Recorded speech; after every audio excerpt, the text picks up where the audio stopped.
Hello everybody, it's Sherry with the CGH Health Foundation, and I am back with another healthy, easy recipe for What's Cooking CGH. It's the end of the summer, and that means that bounty from the garden is being harvested and put away. And I thought I would make one of my favorite summertime recipes that uses one of the more prolific plants in the garden, and that is basil. Now, I didn't have very good luck with my basil in my garden this year. I had a new garden plot, but a friend of mine gifted me with this huge bouquet of basil, and this is really just about half of it. I had already used some of it. And so I'm going to use this basil to make pesto.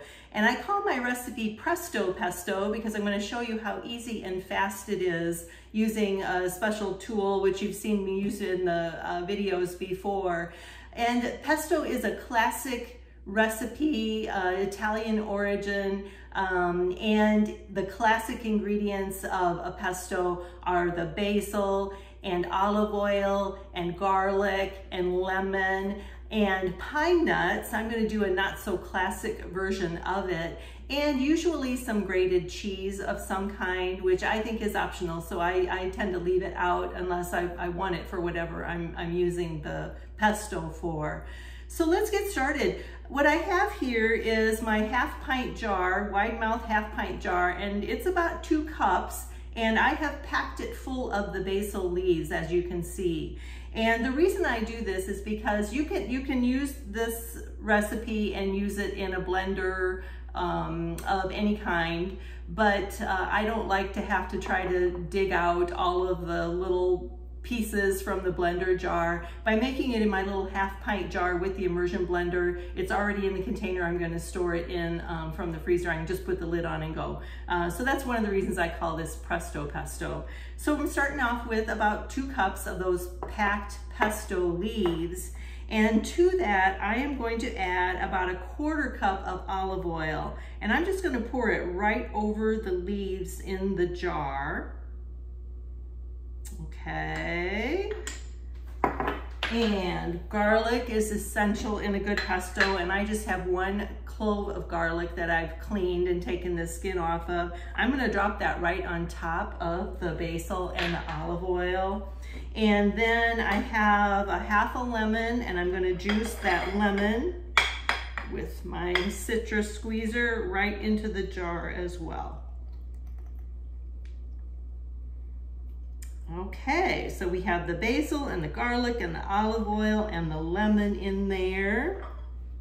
Get rid of this. Okay, and then here's the beauty of the immersion blender. If you don't have one of these, I highly recommend it, but like I said, if you don't have one, you can throw all of this stuff in your regular blender and go. So the immersion blender goes in the jar. I'm just gonna press it down and let the blender do the work. It goes so fast. And those little blades are chopping up the basil leaves, and they're chopping up that garlic. Okay, so I'm doing just a preliminary kind of blend here.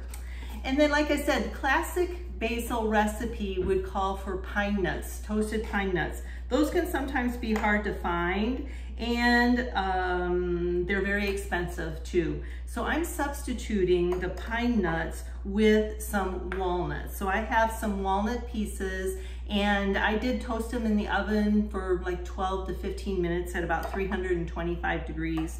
I'm going to go ahead and pour those right into the jar. And it's going to take a couple of plunges, if you will.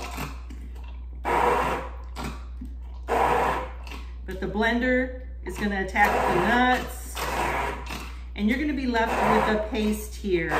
Now at this point, depending on what you're going to do with the pesto, you might like to add a little more oil if you want it to be a little looser or runnier, if you will. If you're going to use it as a topping for tomatoes, you might want a little more oil so that you can like drizzle it over stuff.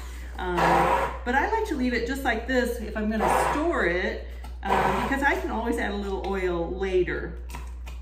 Oops. A couple more passes. Okay, and so for my immersion blender, I just screw off the appliance end, give it a few shakes, and there you go. My basil pesto.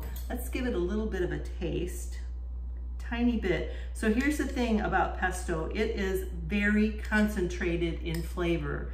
The ingredients are really healthy. The basil, the greens, the olive oil, and the nuts for the good fats, and the garlic, of course, which is really good for us. So it's very intense in flavor, and because of the oil and the nuts, it's also tends to be rather calorie dense.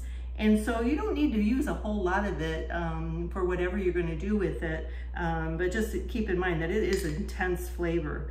What are you going to do? Well, give me the taste. Oh, that's delicious. You could add a little salt and pepper, and I usually do add a little salt and pepper. What are you going to do with this stuff?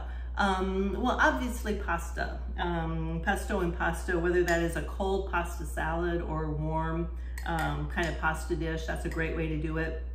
The other thing that you can do with it is use it as a pizza sauce. And that's one of my favorite things to do with it, is to spread it on the pizza crust instead of the tomato sauce and put my cheese, etc. on it. You can use it for soups. So if you like tomato soup or minestrone soup, take a big tablespoon of the pesto and stir it in there. That makes the soup extra delicious. My husband's favorite thing with pesto is this caprese salad. You've probably seen it on the menu at restaurants.